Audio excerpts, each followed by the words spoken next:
As the attacks intensify in Gaza between Israelis and Palestinians, there are questions emerging about the role the U.S. White House should play in addressing the unrest.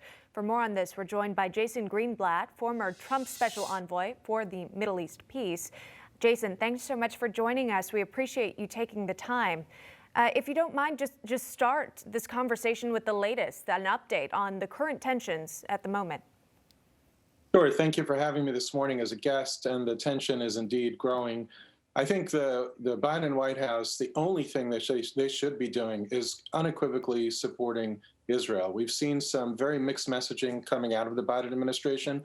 They actually did release a reasonable statement the other day, but then you have the spokesperson who's speaking about engaging other countries. Most of those other countries are the countries that don't support Israel or will demand of Israel to cease the hostilities, even though Israel is doing what any rational country would do, which is try to defend its citizens in the face of Iran-funded Hamas and Palestinian Islamic Jihad terrorism.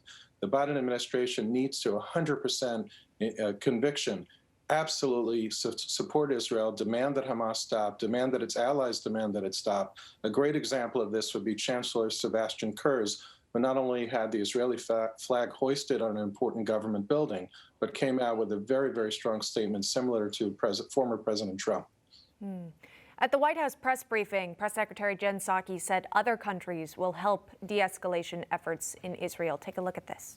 Our objective and our approach is to work with leaders in the region, whether they're the Israelis or the Palestinians, or leaders from other countries who can play an integral role in influencing Hamas to de-escalate and move toward a more stable peace.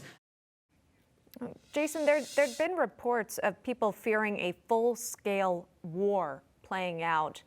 Is that advice that we heard from Psaki realistic?